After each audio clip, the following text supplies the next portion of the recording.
In this particular place, it was hard. It was hard for real.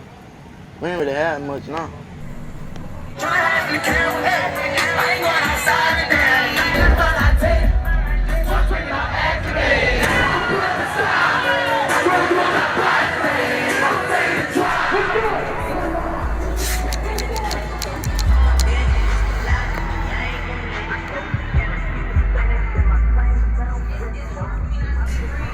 Cantrell was born on October 20th, 1999 in Baton Rouge, Louisiana. He referred to Baton Rouge as a rare place with a different culture, atmosphere, and crooked police. He grew up without his father in the picture after he was sentenced to 50 plus years. His mother would move away because of this. She sent him to live with his grandparents on 38th and Chippewa Street at a young age with his half-siblings, one of them being his older brother Pierre. Biologic, that's my real brother. When he was 4 years old, he fell off of a bed at his grandparents', breaking his neck. This forced him to wear a halo brace until his spine healed, which would leave permanent scars on his head. Youngboy would stay in Baton Rouge with his grandma, who he says spoiled him whenever she could afford it. When talking of his grandma, he says she's the only woman he's ever really felt love from. I always say my grandma, like my grandma took care of me. My grandma gave me anything I wanted. My grandma made me feel love. And when she died, I ain't never felt that feeling again. Only time I ever feel love is when I walk on stage. Growing up, he was closest to his older brother Pierre, who would have a lot of responsibility being the oldest of 10 siblings and half-siblings. When Cantrell was 7 years old, he came to Pierre on the porch with a notebook and told him he wanted to be a rapper, being inspired by his biological mom, who used to be a rapper as well. He started off writing in the composition notebook. We was on the porch. He came to me with this composition notebook, and he was like, award-winning baby products with over 15,000 five-star reviews. Rascal and Friends. If you like bread, you'll love rich, pillowy naan.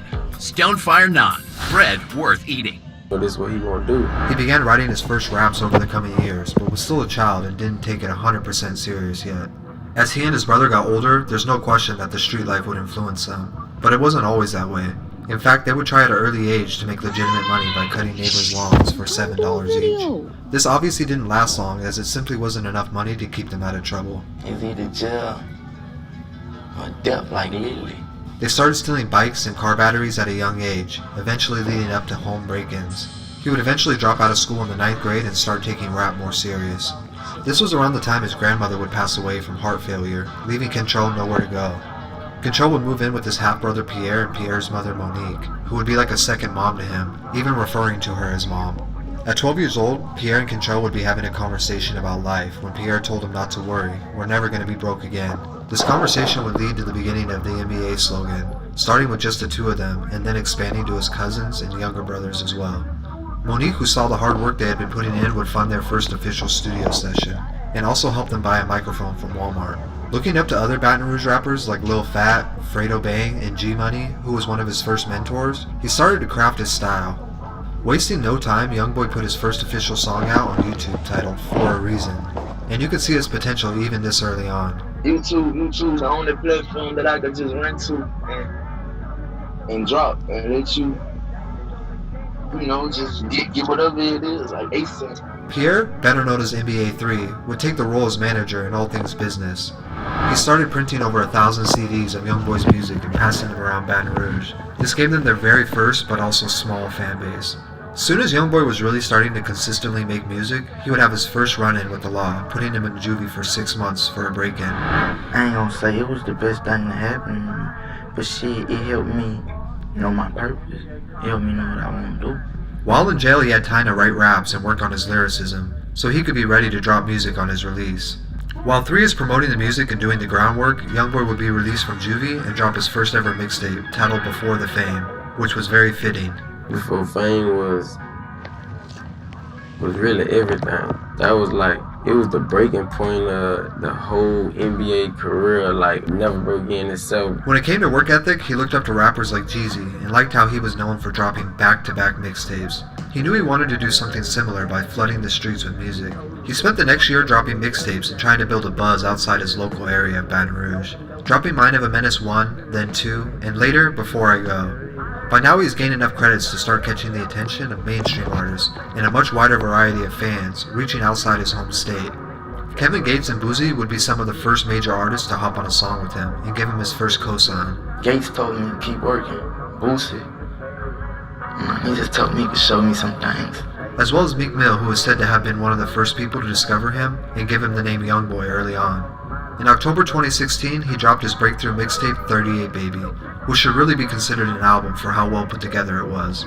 The tracklist included one of his breakthrough songs, 38 Baby, which would later earn him his first gold recording plaque. With the success of this tape, and a little buzz off some rap beefs, it would put his name into a whole new audience of people, gaining him a ton of new fans. Although he was only 17 at the time, his music sounded like it was coming from someone much older because of how raw, spiritual, and emotional it was, which we can trace back to his very real childhood. This would be enough for him to catch the attention of multiple major labels, who would soon be calling. He had also officially changed his name to Youngboy Never Broke Again to avoid any issues with the National Basketball League, although he's still considered NBA Youngboy to everyone else.